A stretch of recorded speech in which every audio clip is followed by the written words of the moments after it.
지휘가 대부분인데 오늘은 이 영화에 나온 배우님과 그리고 이 영화를 너무나 좋아하고 이 영화를 응원하는 또 다른 배우님, 그래서 그 두 명의 배우님과 그 영화 얘기와 함께 특히 그 작년 2018년 한 해는 그야말로 그 한국의 독립영화가 그 너무나 훌륭한 여성 배우들의 그 보고다라는 것을 거의 그 증명한 한 해였다고 생각을 해요.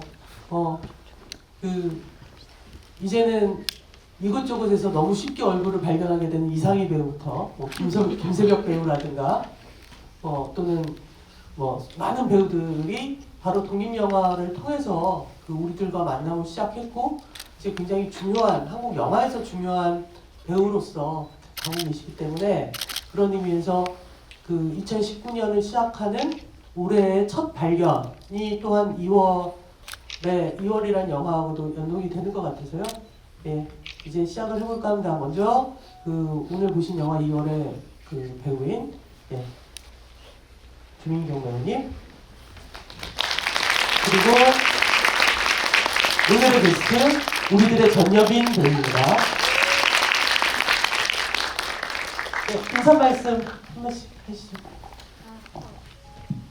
안녕하세요. 저는 영화 2월에서 민경 역을 맡은 조민경입니다.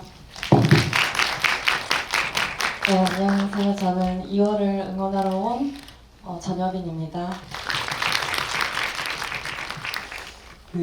제일 궁금했던 것 중에 하나가 여빈 배우님은 보면 이 영화의 지휘도 하고 이렇게 자기 영화가 아닌데 네. 그리고 제가 뒷조사를 볼때 감독이나 제작자랑 특별한 관계가 있는 것도 아니고 네.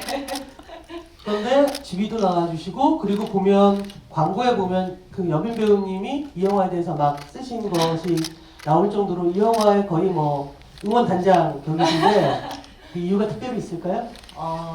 특별히는 없고 저희 제 많은 소녀가 영화제 처음 선보였던 게 부산국제영화제였는데 그때 영화 2월도 있었어요. 근데 그때 영화평이 너무 좋다는 것은 들었지만 그 부국제 때는 챙겨보질 못했었어요. 계속 시간이 엇갈려서.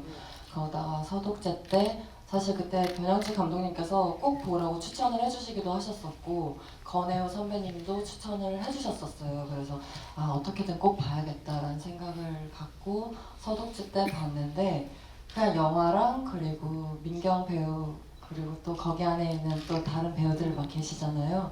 그분들한테 그냥 반했어요. 반해서 되게 이 영화를 응원하고 싶다 같은 뭔가 동료로서 그리고 또 민경 배우가 저랑 동갑이더라고요. 친해지고 싶은 거예요. 그래서 이 배우가 어떤 생각으로 연기를 했을지 궁금하기도 하고 그러면서 사심으로 관심을 갖게 된 영화고 그런 마음을 표현하다 보니 관계자분들이랑 가까워졌어요. 감독님이랑도 많은 이야기를 나눴던 건 아니지만 그래도 만나면 반갑고 민경 배우랑도 저희 내적으로 굉장히 친밀해진 사이죠. 그런 사이가 됐고 이제 은지 PD님하고도 또 많이 가까워지게 됐거든요. 자연스럽게 물 흐르듯이 오게 됐습니다. 여빈 배우가 보기에 일단 영화제에서 사실은 경쟁하는 영화잖아요. 경쟁하는 영화인데 그거와 상관없이 이제 이 영화를 봤을 때 느낌이 어땠나요? 감상평이랄까? 감상평이요? 되게 어려웠어요. 민경이라는 친구를 내가 이 영화를 보면서 이 영화 속에 나온 민경이를 이해한다고 하기도 되게 어렵고 그렇다고 해서 민경이를 싫어할 수도 없고 또 거기에 나왔던 민경이가 만나는 사람들 그 사람들에 대해서 어떤 가치 판단을 하기가 되게 어려운 거예요. 상황이나. 근데 바라는 점은 있었어요. 이 엔딩 크레딧이 올라갔을 때 여기에 나오는 사람들 모두가 따뜻했으면 좋겠다라는 마음이 들었거든요. 근데 그 마음이 들었었어요. 그러면서 뭔가 이 영화를 만든 사람들까지도 응원을 해주고 싶은 그런 마음이었습니다.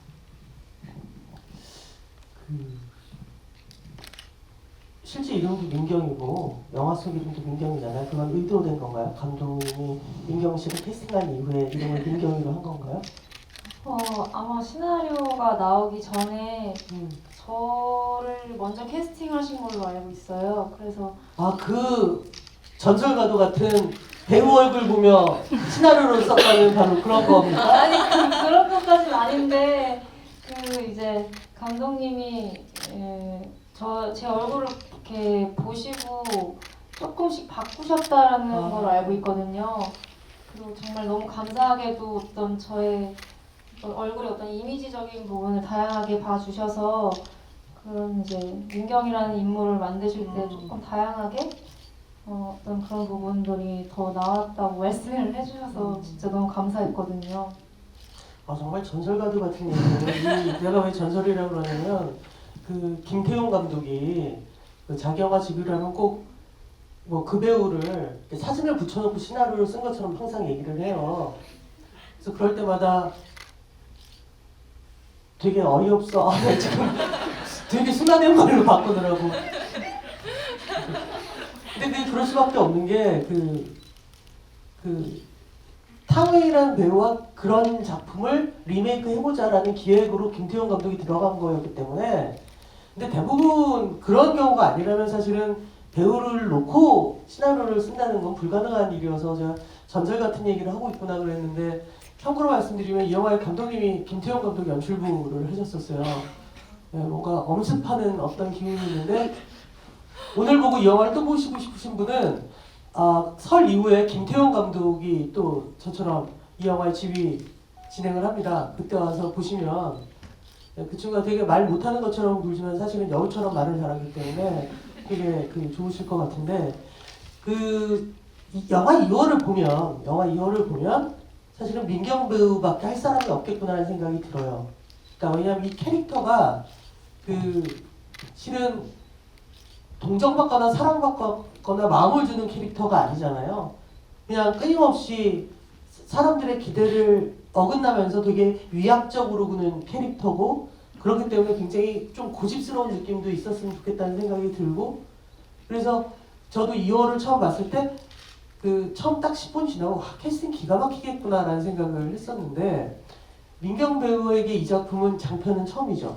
그리고 네, 그냥 영화를 처음 찍은 작품이에요. 그럼 단편 찍기 전에 장편부터. 네, 저는 이게 첫 영화. 정말 무시무시한 배우.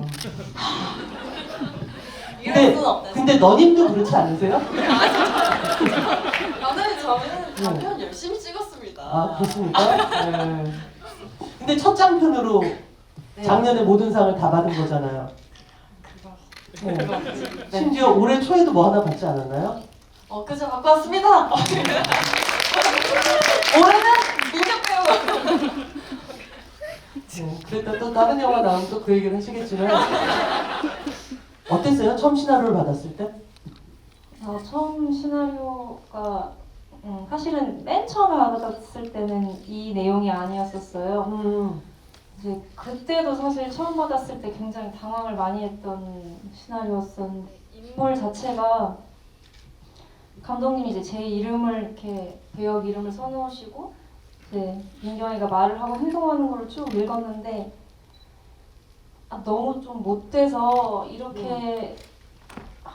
이렇게까지 해야 하는 어떤 인물인가? 약간 너무 많이 이제 당황스러워가지고 이걸 내가 어떻게 해야지 뭐 이런 생각을 하는 것도 이제 그런 생각을 할 어떤 생각도 없이 너무 조금 어려운 인상을 굉장히 많이 받았던 것 같아요. 처음 받았을 때는. 그 시나리오를 읽고 이 씬은 진짜 어떻게 연기되지? 정말 제일 끔찍했던 씬이 있었어요. 야, 이걸 어떻게 해야 되지? 내가 이걸 할 수 있을까? 못하겠다. 이런 생각이 들었다. 근데 사실 이렇게 참 제 생각이 참 짧았던 게, 시나리오 다 읽고 처음에는 제가 다 할 수 있을 줄 알았어요. 저희들도 다 저희가 그렇게 잘 찍을 줄 알고 있잖아요. 한 4회차쯤 후회하기 시작하거든요. 근데 저는 그렇게 생각을 하고 딱 들어가는데, 첫날 처음 거 딱 그러니까 처음 이제 한 장 간 날 그게 다 완전히 박살났거든요. 뭐였어요? 처음 찍은 장면이? 그러니까 처음 찍은 장 정말 별거 아닌 씬이었거든요. 이게 심지어 없어요. 잘려나간 씬인데 이제 고시원에서 이제 도둑 강의를 듣고 이제 나와서 선생님한테 약간 그런 거 아니라고, 그러니까 애걸복걸하면서 막 질질 끌려다니는 그래서 선생님한테 그런 씬이었는데, 이 영화 카메라 연기? 카메라가 이제 처음 촬영장을 갔는데 이제 엄청 큰 카메라가 있는 거예요. 이렇게 제 키만한 카메라가 있고 여기서 연기를 해야 된다고 하시는데 되게 약간 난감했던 것 같아요. 내가 어디를 봐야 되지, 어떻게 연기를 해야 되지, 그런 거부터 시작해서 진짜 제가 어떤 가지고 있던 자신감이 약간 사실은 산산조각 났던 첫 촬영이었거든요. 그래가지고 굉장히 이제 제가 이제 시나리오 읽었을 때 그 자신감은 다 어디 가고 그런 것들 다 내려놓았던, 완전히 다 내려놓고 시작을 했던 것 같아요. 그래서 그날 다 내려놓고 다시 현장에 가서 찍었던 첫 장면은 뭐였어요? 모든 걸 다 내려놓고 맨날 내려놨거든요. 1회차 찍고 내려놓고 2회차 찍고 또 내려놓고, 왜냐면 약간 산 넘어 산 넘는 느낌? 그러면 바꿔 말할게요. 그 영화의 마지막 장면, 그 컨테이너에 실려서 네. 둥둥 떠올라가면서 네. 그 사전에서 클로즈업, 그러니까 바스트에서 클로즈업 사이에 그 슈트에서 이렇게 슬며시 웃는 그 장면은 언제 찍은 거예요? 그거는 이제 딱 중간이었어요. 딱 중간에 그 시원이네 집을 먼저 쭉 찍고 그 다음에 이제 컨테이너 엔딩을 찍고 이제 여진이네 집으로 넘어갔거든요. 그때 당시도 몰랐거든요. 그 컨테이너 앞에 커다란 녹색 스크린? 그쵸, 그게 다 CG니까. 네. 그래가지고 아, 내가 여기 앞에서 연기를 해야 되는구나. 이거는 또 어떻게 해야 되는 것이, 아, 내가 또 뭔가를 또 내려놓게 되는 또 순간이었거든요, 그때가. 그래가지고 약간 해리포터가 약간 촬영할 때 이런 느낌이었을까? 뭔가, 왜냐면 흔드는 것도 다 직접 흔들어 주셨거든요. 그게 CG가 아니라. 해리포터하고 똑같은 거예요. 그래가지고- 스케일이 좀 달라서 그렇지. 조금 네, 작은 공정은 같아. 그래가지고 그때 찍었을 때도 굉장히 신기한, 모든 걸 다 내려놓으면서도 뭔가 힘들긴 했지만 되게 신기한 경험이었던 것 같아요. 딱 그 엔딩 장면. 웃는 연기할 땐 무슨 생각하면서 그 연기를 한 걸까요? 엔딩이요? 감독님 디렉션이 있었어요. 그 민경이가, 감독님 저한테 이제 민경이가 어떤 엔딩은 이렇게 됐다라고 말씀해 주시지 않고, 민경이가 창밖을 내다봤을 때 민경이랑 이제 성훈이랑 같이 걸었던 길들, 학교를 데려다주고 데리러 오고 같이 슈퍼도 갔다가 오고, 그다음에 여진이랑 같이 시골길을 걷고 이런 것들을 보면서 딱 웃으라고 하시진 않으셨는데 어떤 선물을 받은 느낌이었으면 좋겠다라고 하셔가지고 그때는 그렇게 연기했던 것 같아요. 저는 그 마지막 장면에 그 민경 배우의 표정이 되게 좋았어요. 그러니까 사실은 굉장히 모호한 엔딩이고 판타지 같은 엔딩이죠. 그러니까 이 영화는 한 번도 판타지 같은 순간이 없다가 갑자기 뜬금없이 엔딩에서 판타지가 되잖아요. 근데 그게 정말 배우의 얼굴 힘으로 엮어지는 것 같아서 그게 되게 놀라웠었는데, 여빈 배우는 이 영화에서 제일 좋아하는 씬이나 뭐 슈트나 제일 좋아하는 장면, 그 민경 씨가 우물에 막 돌멩이를 집어넣잖아요. 저는 그 장면이 되게 좋아요. 왜냐면 왜요? 이상한가요? 아, 그 장면, 힘쓰는 장면 좋아할 것 같아요. 그 장면이 좋은 게 뭔가 그 장면이 처음 볼 때는 몰랐는데 그게 왠지 그 친구를 생각해서 그 웅덩이를 채우는 것 같기도 하고, 또는 자기 자신의 어쨌든 그 두려움이 있으니까 웅덩이에 대한 그게 되게 중의적이라고 생각을 했어요. 그래서 그 장면이 왠지 모르게 마음에 많이 남더라고요. 근데 민경이가 그런 식의 행동을 많이 하는 것 같아요. 어린 아이한테도 그렇고 그 아저씨한테도 그렇고 조금 이게 어떻게 보면 친절일 때도 있고 근데 또 친절이 아닌 것 같을 때도 있고 이런 막 행동들이 있잖아요. 그 왔다 갔다 하는 마음들 근데 그 웅덩이에 막 돌을 막그 끌면서 막 집어 넣었을 때 그런 것들이 뭔가 이렇게 포괄되어 있는 것 같다고 해야 될까요? 그래서 그 장면을 굉장히 좋아합니다. 그 장면은 감독이 뭐라고 연출을 얘기하던가요? 그때 막 어떤 연출이 딱히 없었던 것 같아요. 그때는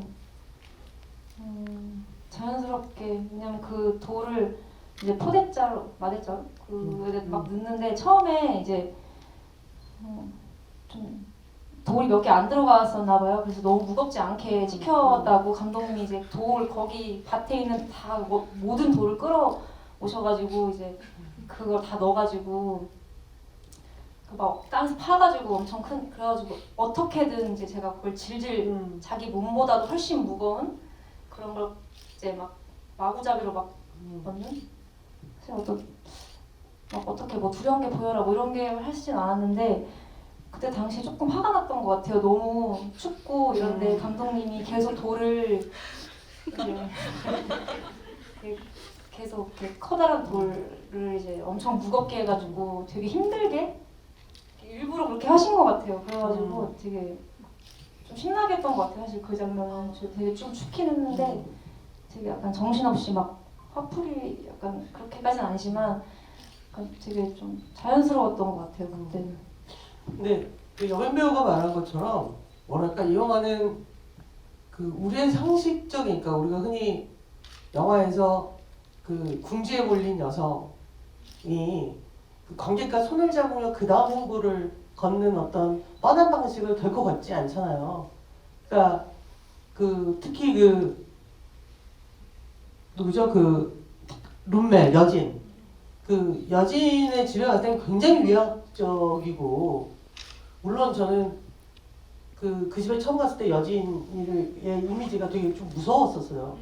네, 뭔가 뭐 이렇게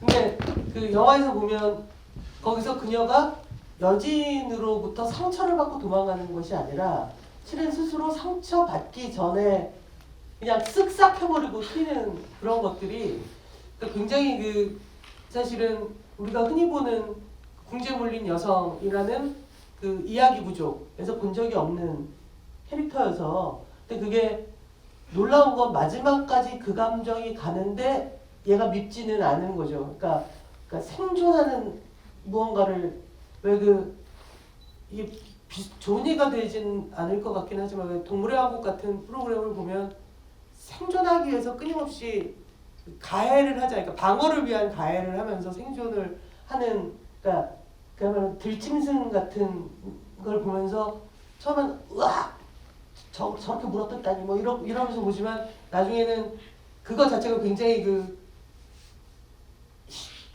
예. 생명처럼. 마이크 대고 좀 하지? 하나의 선비처럼. 그렇지. 선수가 왜 그래요? 내가 왜? 근데 그 김성령 배우 그 배우도 사실은 되게 연기 어려운 캐릭터였다고 생각을 하는데 사실은 감독이 그녀에 관한 내러티브를 많이 안 한단 말이에요. 왜냐하면 그 캐릭터 여진이란 캐릭터를 많이 풍부하게 해줄수록 이게 어떻게 되냐면 윗경이를 도와주게 되거든요. 그러니까 얘를 이해해줘요처럼 느껴지게 되니까 실제적으로 여진이란 캐릭터를 그렇게 많이 설명하지 않는단 말이에요. 근데 되게 뭐랄까 굉장히 힘 빠지고 나약한 것 같지만 사실은 도끼도 있어 보이는 되게 이 영화는 그래서 배우들이 다 그 아저씨 아들 역할 했던 친구도 되게 천연덕스럽게 잘하고 너무 잘해요, 너무. 네. 근데 실은 이 영화를 만든 김주영 감독이 장편 데뷔작이 가시라는 영화를 보신 분들이 계실 거예요. 그러니까 가시라는 영화는 이를테면 한국 영화에게 엄태구라는 배우가 얼마나 대단한 배우인가를 알려줬던 작품이거든요.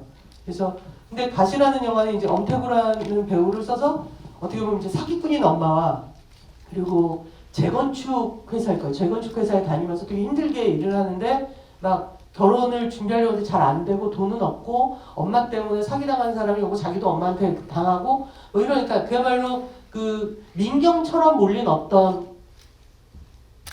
남자 캐릭터였거든요. 근데 가시에서의 엄태구라는 배우가 현실 세계와 부딪혀서 상처받고 조각나는 캐릭터라면 이 2월의 민경은 나는 어떤 경우도 조각날 일이 없어 라고 스스로 결심하는 훨씬 더 강한 캐릭터여서 근데 그 감독님이 굉장히 그 이야기와 영화를 만드는 방식과 배우를 되게 잘 조화시킨다. 그러니까 그거는 아마 가시 때부터 그랬던 것 같아요. 혹시 가시 보셨어요? 가시를 보지 못했습니다. 가시를 보셨겠죠? 이 감독이 사기꾼일 수도 있잖아. 어? 영화를 찍어본 적도 없는데 갑자기 장편 주인공을 시켜준다고 그러는 거 말이야. 어? 네, 저는 봤습니다. 어땠어요? 가시를 보고? 가시를 보고요. 그럼 사실은 가시를 보면 2월도 어떤 식으로 찍힐 것 같다는 생각이 좀 들잖아요. 그래서 조금 약간 감독님을 약간 의심했던 것 같아요. 나도 이렇게 이런 인물로 나오는 건가 혹시나 약간 그래서 걱정은 했는데 진짜로 그렇게 될 줄은 네, 좀 그럼에도 이제 그때 당시에는 영화를 잘 더 몰랐던 것 같아요. 그래서 그 영화를 이제 가시를 보고 나서 그리고 사실은 찍고 나서 더 생각을 많이 했던 것 같아요. 그 가시라는 영화에 대해서. 그래서 어떤 부분에 있어서 뭐 성이 다를 수는 있겠지만 어떤 인물이 계속 조금 변화하고 있다라는 그런 느낌? 이제 감독님이 이제 주로 이제 쓰시는. 그래서 그때 당시에는 어떤 그 남자 배우 이제 엄태구 씨가 한 역할도 쉽게 이해를 하기가 어렵고 2월을 찍고 나서도 이 민경이라는 제가 물론 연기는 했지만 완벽하게 이제 이해를 했다고 생각을 못 했거든요. 근데 이제 개봉까지 오면서 더 뭔가 어떤 그 인물에 대해서 조금 더 다시 생각하게 되는 그런 지점이 있는 인물들인 것 같아요. 가시의 인물과 이제 2월의 민경이. 여배우님, 네. 영화를 찍을 때 네. 그 캐릭터가 100% 이해된 상태에서 하나요? 아닌 것 같아요. 그쵸. 네, 너무 아닌 것 같고 음. 이제 민경 배우님이 아까 말씀해주셨잖아요. 처음 촬영부터 매일매일 내려놨다고 처음에. 근데 저는 그 표현이 너무 좋았어요. 그래서 사실 이런 연기가 또 나올 수 있는 게 아니었을까 또 싶기도 하고. 그러니까 전 되게 신기했거든요. 이 영화 보면서 그 민경 배우의 연기가 너무 신기한 거예요. 이 연기도 어디서 보지 못했던 연기였던 것 같아요. 그래서 이 사람이 무슨 생각으로 이 캐릭터를 어떻게 이해하고 찍었을까 저 너무 궁금했거든요. 그래서 제가 작년부터 우리 만나서 서로 어떻게 연기를 했는지 이야기를 하자 그걸 한 3-4번을 얘기를 했는데 아직 만나서 얘기를 못했어요. 그래서 오늘 들어야겠다. 오늘 뒷풀이도 할 거니까 그게 들어야겠다고 작정하고 왔는데 제일 궁금한 거 한번 질문해 보시죠. 정말 궁금해. 그러니까 내려놓으셨다고 하셨는데 어떤 면에서 이 캐릭터를 또 내려놓으셨는지. 근데 또 한 가지는 또 잡고 갈 만한 그 포인트는 있었을 거 아니에요. 민경이라는 사람에 대해서 어떻게 이해를 하고 이거 하나만큼은 내가 내려놓지 말고 가져가야겠다라고 했던 어떤 메인 그 카테고리라고 해야 되나요? 인물에 대한 그런 것이 있었는지 궁금합니다. 진짜 찍는 내내 어려웠어요. 민경이가 하는 어떤 내가 완벽하게 이해하지도 못한 채로 해야 되는 어떤 불안감도 있었고 그럼에도 이제 정말 너무 다행이었던 거는 감독님의 불안 때문에 그런 것도 있는데 풀이를 굉장히 오래 했어요. 이야기를 굉장히 많이 했고 감독님이 심지어 제가 어떤 저만의 분석을 할까봐 이제 시나리오가 고가 이제 진행될 때마다 한 번 읽고 뺏어가셨거든요. 그래가지고 이제 제가 그럼에도 감독님이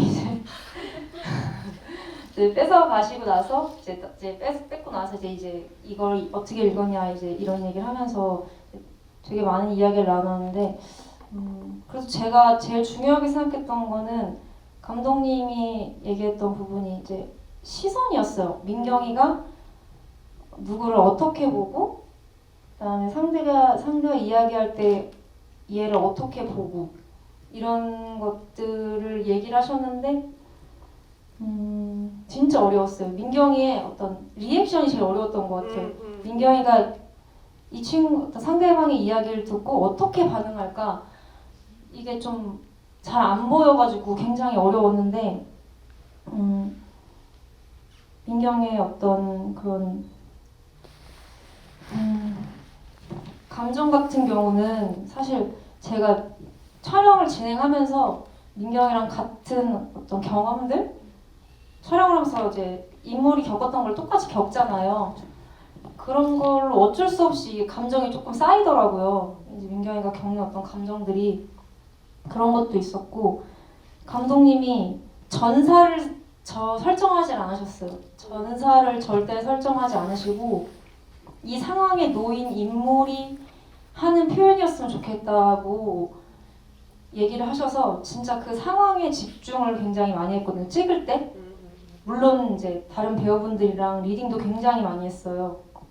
리딩을 하면서 어떤 감독님이 원하시는 포인트랑 톤 같은 거를 미리 프리 동안 잡아가고 그리고 현장에서 그 환경? 그때 느꼈던 것 같아요. 이 환경이랑 이 같은 배우들이랑 연기를 할 때 오는 어떤 반응들 이런 것들이 감독님이 했던 이야기들이랑 촬영 현장에서 이제 제가 느낀 것들로 나왔던 것 같아요. 그렇대요. 네. 되게 다르죠. 네. 네, 되게 다를 것 같아요. 서로 많이 이렇게 좀 달랐던 것 같아요. 연기를 한 게. 근데 저는 너무 신기한 게 이제 민경 씨는 그 리액션에 대해서 되게 고민을 많이 하셨다고 했는데 저는 그 리액션이 너무 신기한 거예요. 그러니까 일상적으로 추리할 수 있는 그 리액션이 아니에요. 이 영화에서 나온 민경의 리액션이. 근데 그게 너무 신기하고 또 한편으로 그녀의 영화 그 전에 작업을 하신 게 없다고 하시니까 어떻게 그거를 생각해서 표현을 했지? 라는 생각이 드는 거예요. 그래서 되게 뭔가 저도 관객으로서 그녀가 되게 궁금하고 또 같은 배우로서 동료 배우로서는 그런 지점이 되게 부럽기도 하고 내가 만약에 이 상황에 놓였으면 나는 민경 씨처럼 그런 리액션을 내가 생각할 수 있었을까? 라는 것을 고민해보면서 사실 공부가 되게 많이 됐던 작품이에요. 배우로서 되게 많이 됐었고 그리고 이 영화를 봤을 때 얼굴들을 바라보는 기쁨이 되게 컸었어요. 민경 씨의 얼굴, 김성령 배우의 얼굴, 또 그 꼬마 배우 성훈 배우님 그리고 그 아저씨 선배님은 진규. 진- 영화에서 진규. 진규 네, 진규 아저씨. 그 사실은 진규 이 영화에서 지금 유일하게 따뜻한 데서 겨울을 나시는 분이에요. 네. 근데 그 선배님은 그 말 톤이 되게 재밌으시더라고요.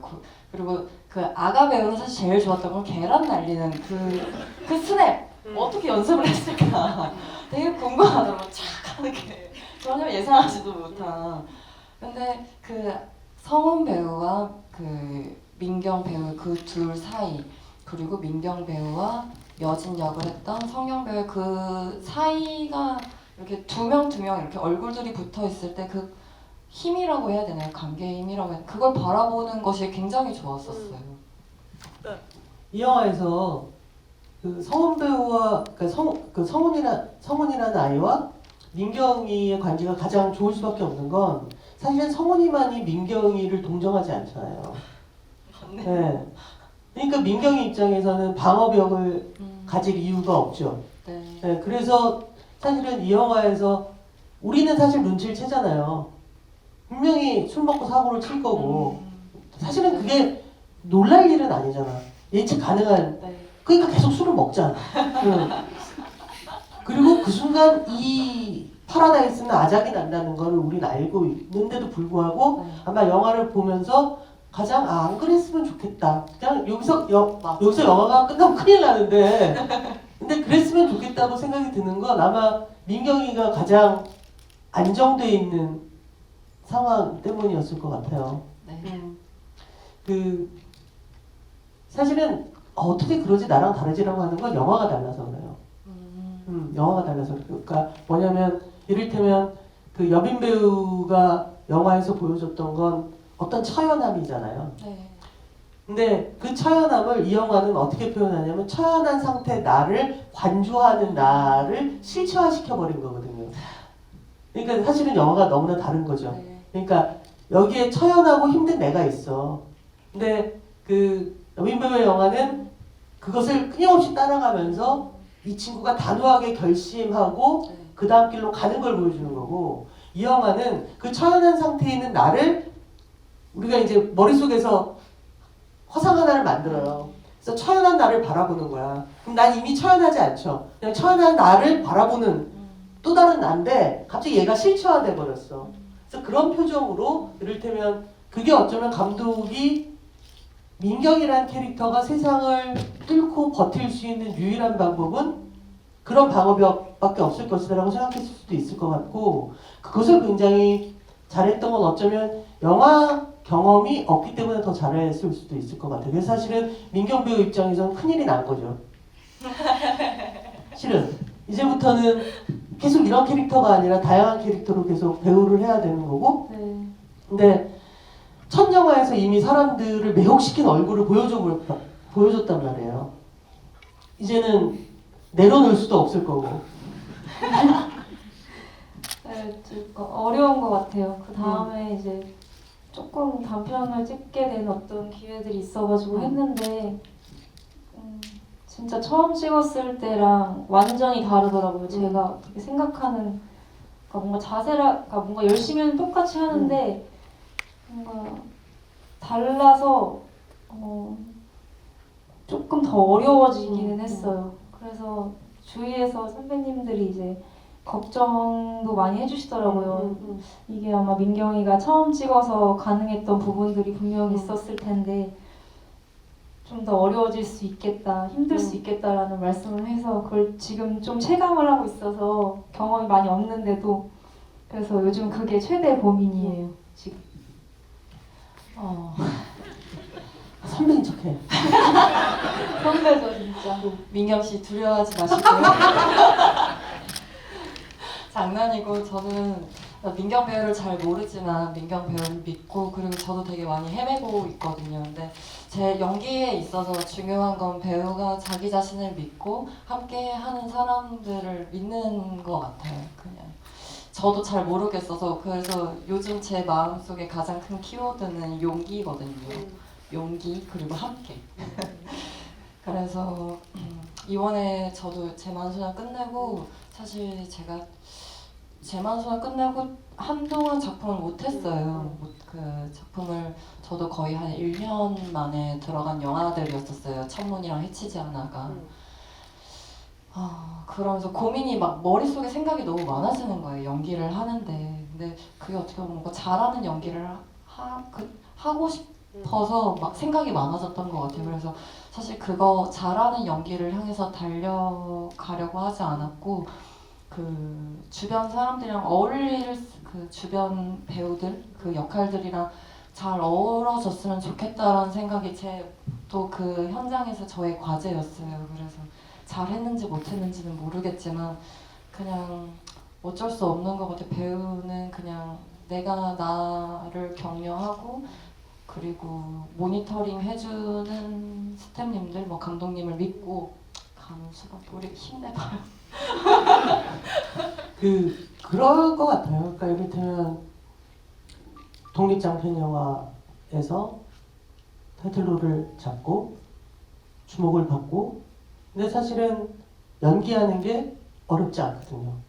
왜냐하면 대부분의 그 독립장편 영화는 많은 캐릭터들이 무언가를 도모하며 이를테면 이야기 구조에 이를테면 바퀴처럼 굴러가는 게 아니라 사실은 자기가 할 수 있는 모든 걸 다해서 관객의 손을 부여잡고 끝까지 그냥 질러가는 거잖아요. 그러니까 자기가 보여줄 수 있는 것을 힘들지만 자기가 보여줄 수 있는 걸 온전하게 다 보여줄 수 있어요. 근데 이를테면 이상희 배우를 예를 든다면 네. 상희 배우가 터널에 나온 장면을 가지고 상희 배우가 뭘 보여주겠어요? 아, 쟤 헬리콥터 타는데 안 떠네? 이거밖에 없잖아. 응? 터널에 보면 왜 헬리콥터에서 이렇게 막 얘기하는 기자로 잠깐 네, 나오잖아요. 네.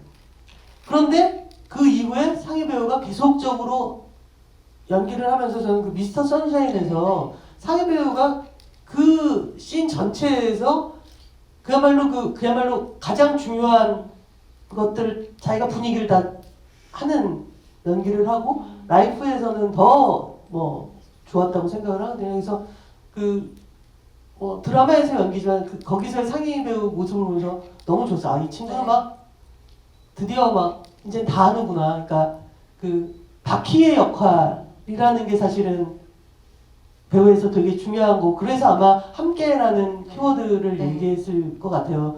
특히나 영화 연기는 배우의 힘으로 가는 것만 있진 않거든요. 연기처럼. 왜냐하면 때때로 조명이 도와주기도 하고 또는 쇼트를 바꿔가면서 리듬을 만들어줘서 도움을 주기도 하고 또는 상대 배우들에 의해서 또는 미장센에 의해서 네. 또는 나중에 음악을 통해서 사실은 해주는 것들이 되게 많기 때문에 그런 왔다 갔다 하면서 정말 제 소원은 작년부터 나타난 이 괴물 같은 독립영화로 시작한 여성 배우들이 10년 후, 20년 후에 이를테면 아침 드라마에 나올 수도 있고 또는 어떤 영화에서 계속 보이고 그래서 막 그때 저는 이제 은퇴했겠죠. 근데 왜 그래? 그때까지 영화를 어떻게 하니? 근데 그런 배우들 그런 어떤 군들이 나오면 되게 좋을 것 같다는 생각을 해서 되게 그래서 죄 많은 소녀라든가 소공여도 그렇고 또 2월도 그렇고 이 독립영화가 굉장히 한국 영화 전반에 큰 선물을 줬는데 이걸 앞으로 어떻게 할 것인가가 이제 고민이라는 생각이 들어요. 이제는 이제 슬슬 객석으로 마이크를 옮기기 전에 여러분들의 질문 중에 배우님이 대답을 못하는 질문도 나올 수 있잖아요. 그래서 오늘 아무 일도 안 할 줄 알고 왔던 감독 김중현 감독을 무대로 모시도록 하겠습니다.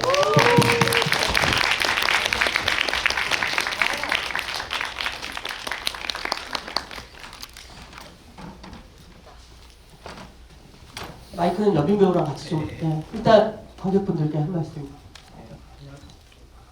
안녕하세요. 저는 2호를 연출한 김준현입니다. 객석으로 넘기기 전에 하나만 여쭤볼게요. 왜 캐스팅을 한 겁니까? 시나리오도 제대로 된 게 아니었었어요, 정말? 예, 시나리오는 그러니까 제가 느끼기에는 완벽한 시나리오는 아니었어요. 음. 애매하기도 하고 좀 고쳐야 되는 데라는 생각인데 되게 좀 추상적인 상상으로 인물이 만들어지거나 이런 것들이 많았었거든요. 아니면 제가 주변에 있던 인물들이 채워지거나 그러니까 좀 이게 입체감이 없다는 느낌이어서 제 단순하다는 캐릭터 단순한 느낌? 사실 행동하는 건 복잡한데 제가 그려지는 인물의 이미지는 그냥 한 표정밖에 없는 것 같은 느낌이었었어요. 표정이 하나? 근데 민경이 이 친구를 만나는데 표정이 너무 많다는 느낌이 드는 거예요. 표정이 많다. 많다는 느낌. 근데 그거는 위치마다 달라지는 느낌이어서 이렇게 볼 때 어디를 보냐에 따라서 표정을 여러 개를 가지고 있다가 아니라 보는 방향에 따라 그렇죠. 전혀 네. 다른 표정이 다른 표정이 나온다는 거죠. 나온다는 느낌이 들면서 제가 처음에 생각했던 게 어제는 저런 얼굴이 아니었는데 오늘 왜 이런 얼굴이지? 이라는 느낌이 들 정도로. 그러니까 왜냐면 제가 이 친구가 제 수업을 할 때 학생이었는데 자리를 옮겨가면 앉잖아요. 그러면 저는 안경으로 복을 보게 되니까 각도가 다 본연이 달라지는 거예요. 그러니까 다른 아이처럼 보이게 되는 거죠. 그래서 어떤 날은 안경 끼고 나오고 어떤 날은 안경 안 끼고 나오고 어떤 날은 다크서클 이렇게 내려보이고 수업 안 하고 계속 몇 명 안 돼요. 수업 인원이 음. 딱 보여요. 그리고 그런 생각이 들어서 이 친구를 처음에는 그 인상적 캐스팅했다가 그다음부터 그걸 발견하는 순간 시나리오를 확 많이 고치기 시작했죠. 이름도 바꾸고 그때 사실 그때 이름이 그냥 딱 이 사람이라고 생각하면 나중에 바꿔야지 하고 생각했던 이름이었는데 그냥 얘가 민경이구나라는 생각이 들어서 그냥 민경이라는 이름을 그 양해를 물어봤지. 혹시 민경으로 됐니? 그랬더니 그때는 아무 생각 없을 때니까 아무 생각이 좀 있었으면 거절했을 텐데 그냥 지금 이게 어떻게 올라가는 거지? 싶은. 그러면 그 연기를 공부하는 네. 학생이었고, 네네. 그러니까 학교에서 하는 연극 정도의 경험인가요? 예. 학교 무대 연극 이 친구는 3년 동안 거의 연극만 했던 친구고 마지막에 무슨 이유로 영화과 수업을 들어온 거예요. 왜 무슨 이유였어요? 그때 약간 심적으로 약간 안 좋아가지고 그때는 무대 연기를 조금 무서워했던 것 같아요. 당시에. 그래서 약간 영화 공부를 해보고 싶어서 네, 수업을 신청을 했죠. 그게 인연이 돼가지고 그래서 이 친구 원래 오디션이 떨어져서 수업을 못 듣게 됐거든요. 그래서 제가 너 만약에 나 영화 찍을 것 같은데 나랑 하게 되면 내가 너 수강생 받아줄게. 와. 이 친구를 수업에 들어오게 안 올 줄 알았어요. 네. 이 친구는 이미 자기는 오디션 떨어지는 기분이 상해서 수업에 안 올 줄 알았는데 그 다음날 수업을 왔더라고요. 그 다음부터 매일 조금씩 얘기하면서 혹시 이런 책 한번 읽어볼래? 아니면 이런 영화만 봐볼래? 그러니까 제가 좀 좋아했던 책들이나 좋아했던 영화들을 근데 잘 이해를 못하더라고요. 자기가 읽었던 책과 영화가 다 너무 다르다. 그래서 좀 많이 힘들어했었어요. 그래서 그런 얘기를 하면서 조금씩 그러니까 저도 얘랑 얘기하면서 바꾸는 부분도 있었고 이 친구도 아마 제 얘기 들으면서 고민한 부분도 있었을 테고 나는 사실 어떻게 보면 감독이 가장 원하는 실제로 전설 같은 얘기를 들었던 게 그 신상옥 감독이 북한으로 갔었잖아요. 뭐 납치되었건 그래서 북한에서 영화를 찍을 때 그 시나리오 쓰기 전에 이런 얘기를 하겠다. 그러면 이제 소위 인민 배우들이 매일매일 대기를 하고 있대요. 그래서 나오면 뭐 이런 거 표정 지어봐 그럼 짓고 그래서 그 너무 그런 것들은 너무 행복했었다라는 얘기를 듣고 정말 그 비효율적이긴 하지만 어떤 감독이 있으면 되게 행복할 수 있겠다라는 생각이 들었는데 지금 얘기하신 것처럼 캐스팅을 제안을 하고 끊임없이 사실은 영화와 무관하지만 감독이 상상하는 그 캐릭터를 물질화시켜 내는 아마 그런 것들이 이 영화가 사실은 이야기로 설득하는 영화가 아니라 어떤 표정으로 설득을 해버리게 되는 것을 만들어냈던 이유라는 생각이 듭니다. 자, 이제 객석으로 네 아까부터 제일 먼저 손을 드시는 모자 쓰신 분, 예 저기 모자가 아니고 후드를 방금 전에 내리셨고. 네, 안녕하세요. 저 집을 참여하려고 진에서 올라왔어요 오늘. 두 배우분을 만나고 싶어가지고 올라왔는데 저는 질문이 이 영화에서 보면은 민경이 여진 얼굴에 바로 후 보는 장면 두 장면이 있잖아요. 처음에 오픈 스턴스에서 숨을 걷고 쓰러져 있는 여진에게 후 보는 장면이랑 마지막 싸울 때 후 보는 장면인데 이 두 장면이 감독님이 디렉션하실 때 의미를 똑같은 의미로 했는지 아니면은 배우분이 연기하시기에 어떤 의미로 연기하셨는지 그게 궁금합니다. 그 당시에는 그 부분도 사실 이해하기가 굉장히 쉽지가 않았었는데 그때 감독님이 해주셨던 이야기를 그냥 받아들이려고 했던 것 같아요. 그때 감독님이 저한테 굉장히 정말 이상한 상황이긴 한데 이제 친구가 그렇게 쓰러져 있는 데다가 바람을 이렇게 부는 행동은 민경이가 여진이 어떤 상태를 궁금해 했으면 좋겠다고 말씀하셨어요.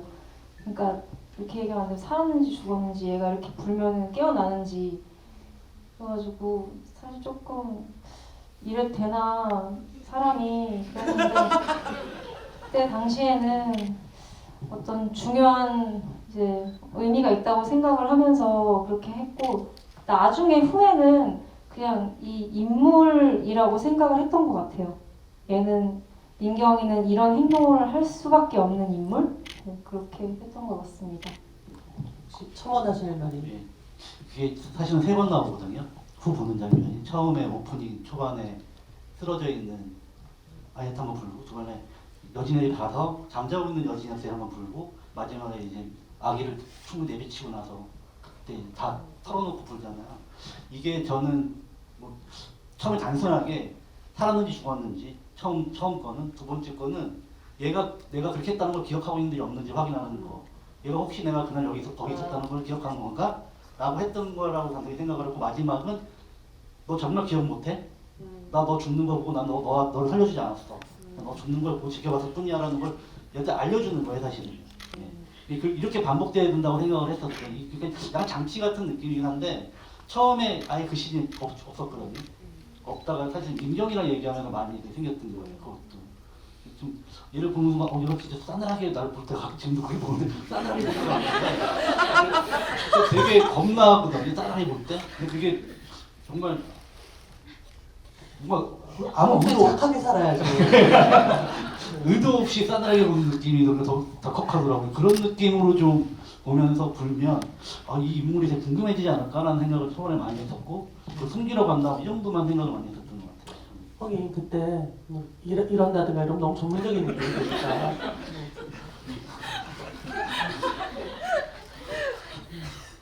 그렇답니다. 또 지금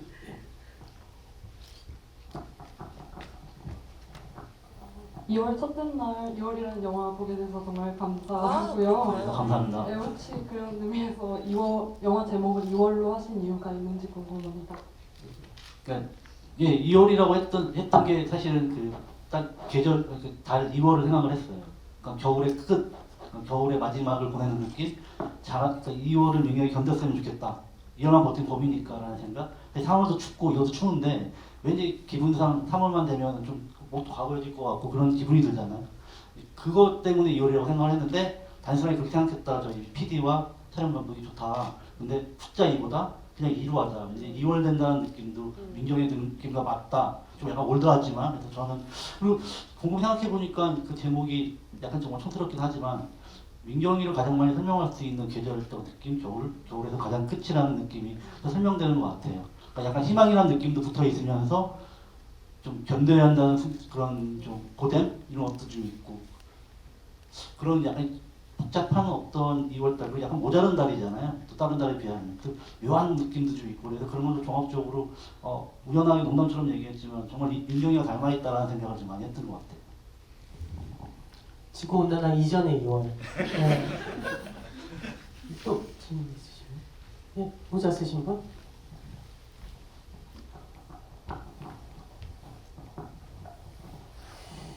네, 안녕하세요. 저는 이제 마지막 장면에서 민경이가 2월을 바뀌었다. 어쩌면 이제 3, 4월이 오고 봄이 올 수 있겠다 싶더라고요. 그렇다면 이제 민경이가 이 인물에서 민경이를 가장 버티게 해준 인물을 꼽자면 누가 가장 생각나시는지.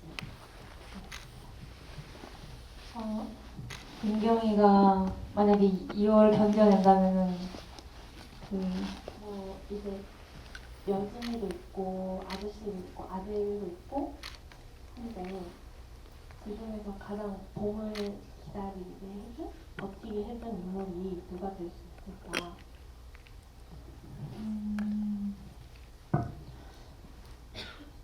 사실 생각을 안 해보긴 했는데 잠깐이었던 것 같아요. 만약에 그럴 수 있다면은 아무래도 이제 성훈이가 아니었을까라는 생각이 들긴 하는데 그것도 아주 잠깐? 왜냐면 민경이는 그게 힘이라고 말할 수는 없겠지만 그래도 그런 계속 어떤 길 위를 전전하는 힘이 민경이가 가진 걸로만 하지 않을까? 어떤 외부의 도움을 받지 않고 저는 그렇게 생각합니다. 민경이는 타인에 대해 관심이 없지 않나요? 저는 그냥 그렇게 봤어요. 그러니까 타인에 대해 관심을 갖는 순간 방어벽이 무너질 수 있기 때문에 타인에 대해 관심이 없고 성훈이도 그 순간 뭔가 그랬던 거지 사실은 버리고 나오는 거잖아요. 그러니까 단호하 그리고 그 뒤로 연락을 할 리도 없을 것 같고 그래서 그런 면에서 되게 오랜만에 혹은 처음으로 만나는 캐릭터 그러니까 아기를 또는 위압적이거나 아기가 있음을 숨기지 않는 캐릭터였다는 생각도 들어요. 옆에 계신 분 갔다가 뒤로 가겠습니다. 네. 체크. 저는 사실 여진이라는 캐릭터에 대해서 좀 궁금한데요. 여진이를 보면서 민경이보다 저는 더 불쌍하다는 생각을 많이 들었어요.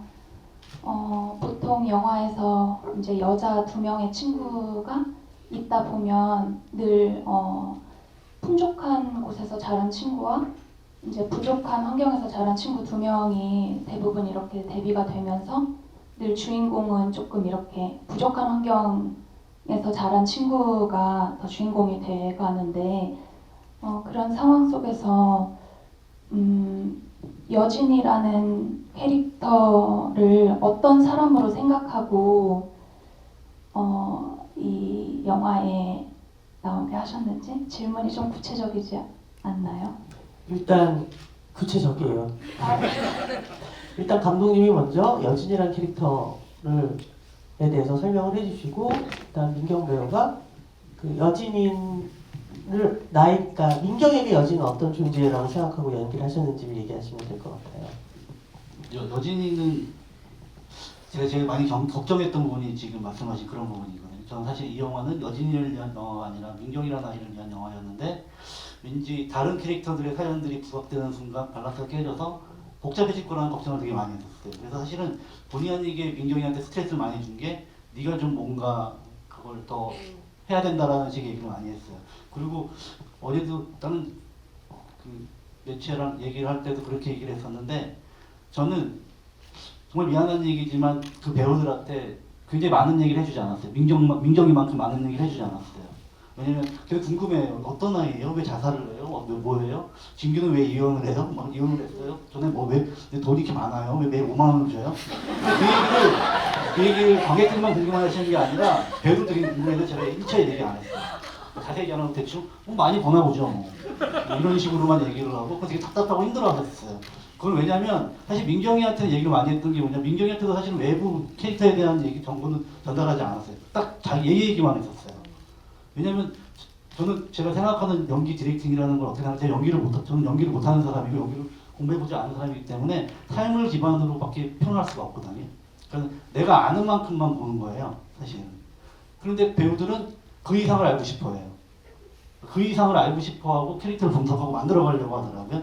그러면 사실은 너무 많이 알기 때문에 재미가 없는 캐릭터가 된다고 생각을 했거든요, 저는요. 그러니까 내가 모르는 만큼, 너가 모르는 만큼 그만큼만 보여주면 된다고 저는 생각하고 그 전체를 제가 아우르면 된다고 생각하는 편이어서 여진이한테도 왜 자살하는지 충분히 얘기를 해주지 않았어요.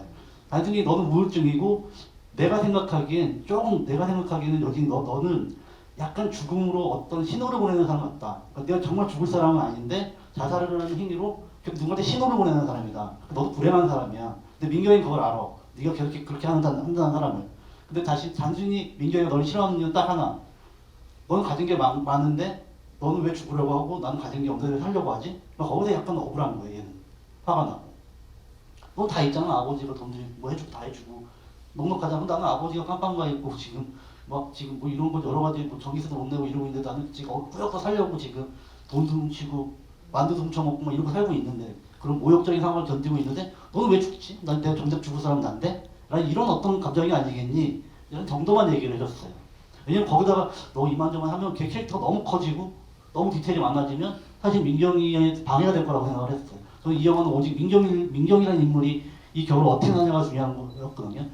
그러니까 만약에 제가 이 영화가 좀 더 돈이 많고 제가 돈이 많게 제작을 하거나 뭔가 좀 규모가 있게 찍었으면 아마 하나그리들처럼 꼼꼼하게 인물 하나하나 다 챙겨가면서 영화를 찍었을 것 같아요. 근데 그럴 영화가 아니었거든요. 이거는 딱 어느 정도 기간에 뭘 찍어야 된다.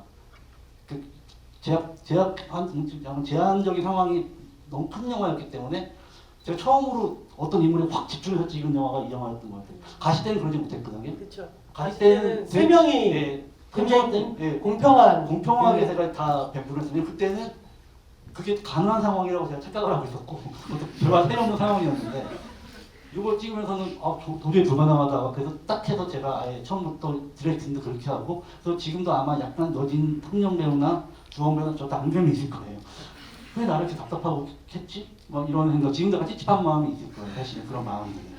근데 그건 되게 의도됐던 거여서 제가 잊은 지 오래돼요. 신경 쓰지 마세요. 근데 그 민경 배우 얘기 듣기 전에 잠깐 말씀드리면 그 배우를 하는 배우분들이 가끔 착각하는 것 중에 하나가 뭐냐면 저는 이게 그 연기론이라는 건 수만 가지 가지가 있는데 굉장히 그 또 전설의 연기론 같은 거 있지 않습니까? 뭐 그렇게 살아야 되고 뭐 이를테면 내가 그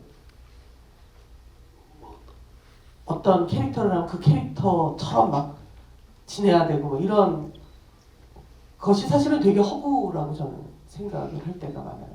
왜냐하면 영화는 연극과 달라서 처음 얘기의 시작부터 끝까지를 순서대로 찍는 것이 아니라 애초에 신 또는 쇼트 연기를 해야 되기 때문에 사실은 그 내러티브를 구성하는 연기를 하는 거지 내러티브를 만드는 연기를 하는 건 아니라고 생각을 하거든요.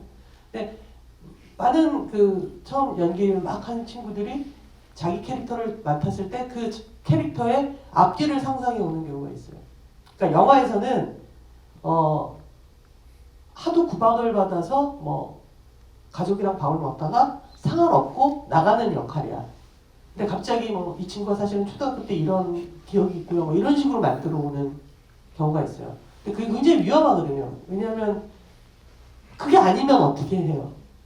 그러니까 그래서 언제나 그 순간이니까 이를테면 되게 물질적인 연기를 필요로 하기 때문에 감독은 아마도 그것에 대한 경계, 서로 막 촬영에 들어가는데 서로 상대방이라는 캐릭터를 너무 잘 이해하고 있는 거야.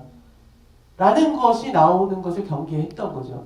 그러니까 그 끊임없이 상대방을 또는 자기 자신을 완벽하게 이해할 수 있는 장치를 차단함으로 인해서 이를테면 그 순간의 어떤 표정을 캡처하는 것이 되게 중요하게 느껴졌던 것 같아요. 그냥 제 생각에. 그래서 제가 시나리오도 뺏었던 게 분명히 이 친구는 불안하기 때문에 분석을 해가지고 자기가 분석하지 말라고 상담 계속 읽으면서 아마 거기서 꼼꼼히 체크를 했을 거예요. 아마. 막 거기 표정을 이렇게 했을 것 같다는 생각이 들어서 제가 뺏어가지고 직관적인 얘기를 했어요. 이게 어떤 얘기인 것 같느냐. 너 아까 말씀드린 어떤 점이 기억이 나냐. 근데 알고 봤더니 민경 배우가 천재야. 한번 보는 걸 다 외워. 됐어요? 여진이라는 캐릭터는 민경 배우는 사실은 다 외워.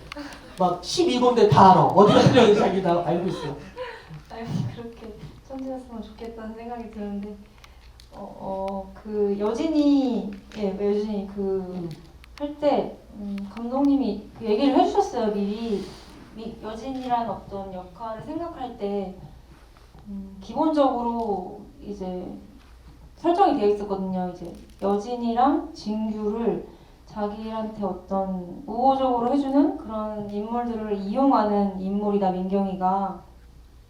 근데 여진이 조금 더 뭔가 민경이가 여진이를 볼 때 여진이의 어떤 불행을 보면서 굉장히 이제 위안을 얻고 그걸로 어떻게 보면 힘을 얻는 인물인데 이제 여진이가 그러지 못한 뭔가 불행하지 않고 뭔가 그 어떤 안락한 이제 따뜻한 집에서 이제 주위 사람들 도움을 받아가면서 행복하게 살고 있는 걸로 오히려 상처를 받는 그리고 그걸 뭔가 깨트리고 싶어하는 이제 그런 거를 이제 가지고 아무래도 여진이 확실히 그런 거를 이제 가지고 연기를 해서 조금 더 어떤 여진이가 어떤 행복한 모습을 볼 때 여진이를 어떻게 생각하는지 그렇게 삐뚤게 어떻게 보면 조금 삐뚤게 이제 바라볼 수 있는 어떤 연기를 할 수 있었던 것 같아요.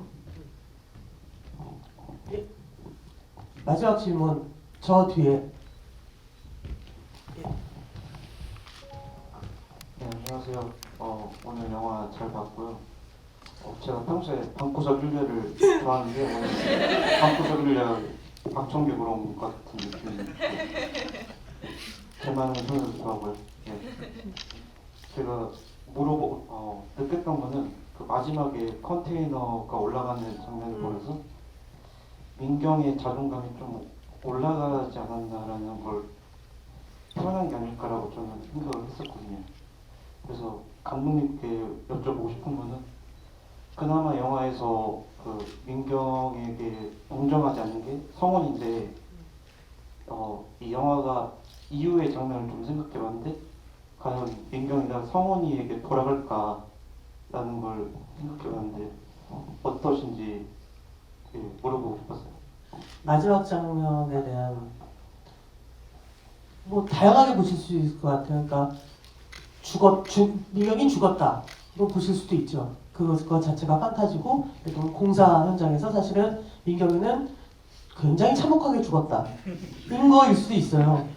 혹은 뭐 중간에 아저씨 저 여기 사람 있어야 내려주세요. 뭐 그랬을 수도 있고.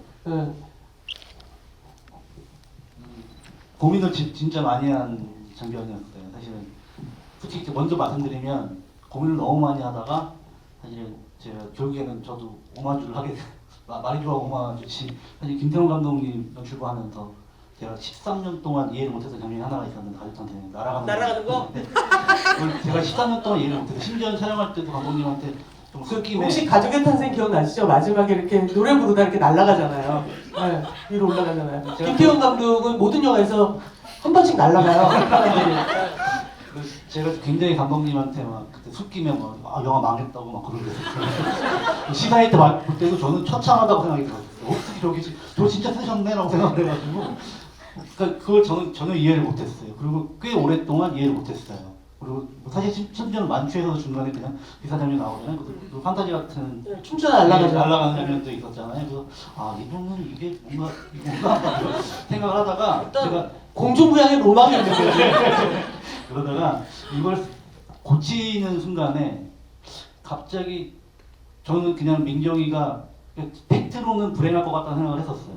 근데 그렇지 않기를 바라는 간절함 같은, 그러니까 약간 저는 이제는 민경이라는 아이가 내가 만들어 놨지만 내가 이렇게 해주는 게 너무 무책임하다는 생각도 들고 약간 너무 혼란스러웠어요. 영화를 마지막 그 장면을 쓸 때 그때 이제 좀 뭐라고 하지? 좀 객관적인 시선을 놓쳐버리고 제발 살았으면 좋겠다. 민경이가 이 겨울을 어떻게든 났으면 좋겠다. 근데 어떻게 생각하면 죽었나도 생각할 수 있는 죽지 않게 바라는 간절함?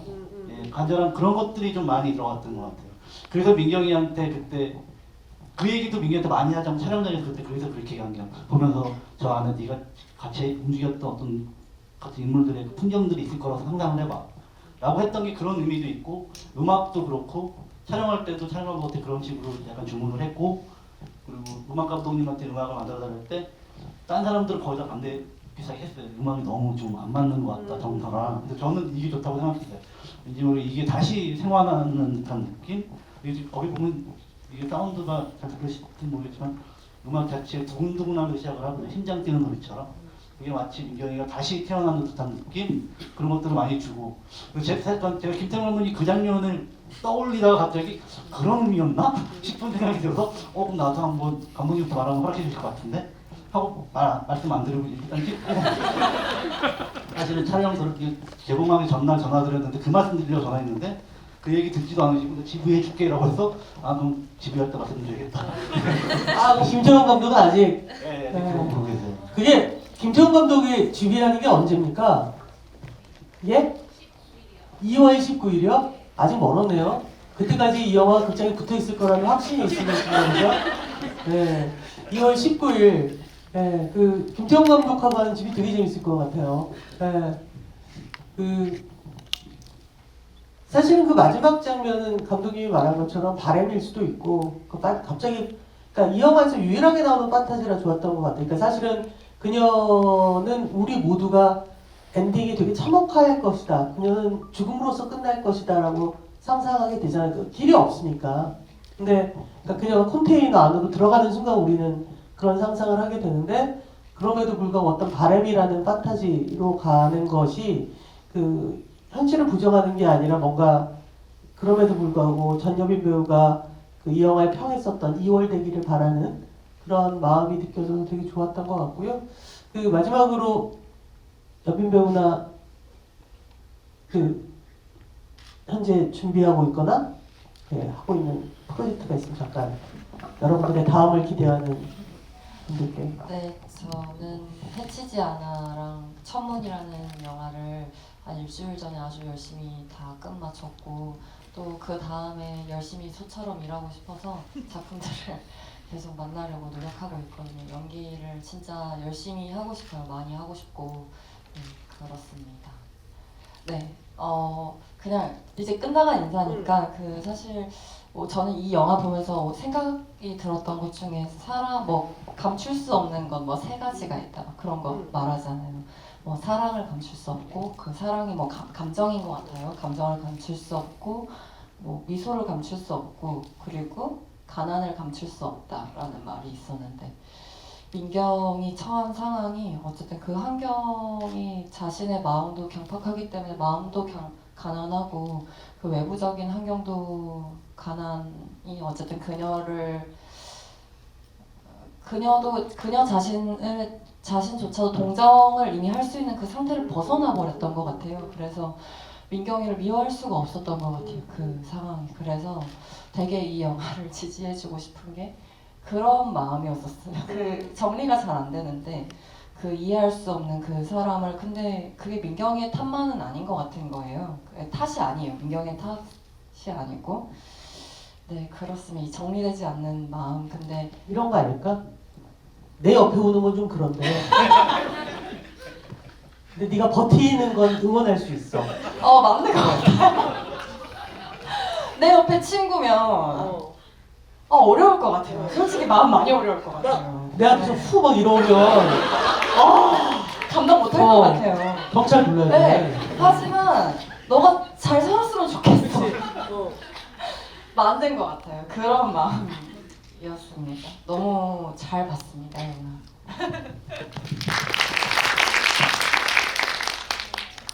저는 사실 뭐 이렇게 딱 뚜렷하게 하고 있는 건 사실 없고 그냥 저번에 좀 얼마 전에 찍은 거 이제 녹음 푸시하러 갈 것 같고 이제 영화를 상영하는 동안 만나는 분들이랑 잘 얘기하고 싶은 지금 요즘에는 이제 그런 생각을 이제 되게 이렇게 깊이 진지하게 하고 있고 그리고 또 뭘 얘기해야 되지?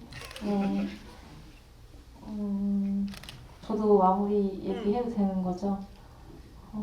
이렇게 배성재 감독님이랑 여빈이랑 이렇게 같이 여빈 배우분이랑 이렇게 같이 GV를 할 수 있게 돼서 저는 너무 좋거든요. 저도 방구석 1년 애청자고 네, 감독님 이제 새 작품으로 하셔서 이제 그만 그러니까요. 두셨어요. 네, 이번 주부터 오늘부터 저 안 나와요. 그래서 저번에 저도 마지막으로 나오신 거 이제 시청하고 그래도 나는 진짜 행운이다. 끝나고 이렇게 방구석 1년에서는 끝났지만 이렇게 내가 남은 작품에 GV라로 와주시다니 그래서 너무 감사했고 여빈이도 어떻게 보면은 제가 이제 이런 영화를 찍는 것 자체가 낯선 어떤 익숙치 않은 사람이었는데 이제 재작년 부산에서부터 이렇게 만나서 되게 많이 이렇게 응원도 해주고 알게 모르게 진짜 많이 힘을 받았거든요. 근데 이제 여기까지 와서 이렇게 이야기 함께 나눠주고 해가지고 오늘 조금 떨리긴 했지만 그래도 너무 진짜 뜻깊고 감사한 시간이었습니다. 정말 감사합니다.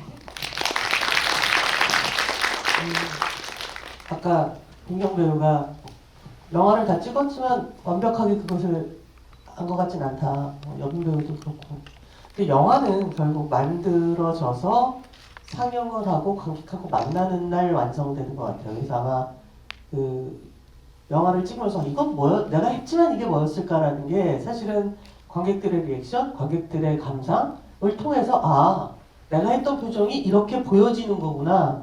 그러니까 나는 사실은 A라는 생각을 조금 하다가 감독이 야 그런 생각도 하지 말라 그래서 지우고서 그냥 어떤 걸 한 건데 관객들은 그걸 B로 읽기도 하고 C로 읽기도 하는구나.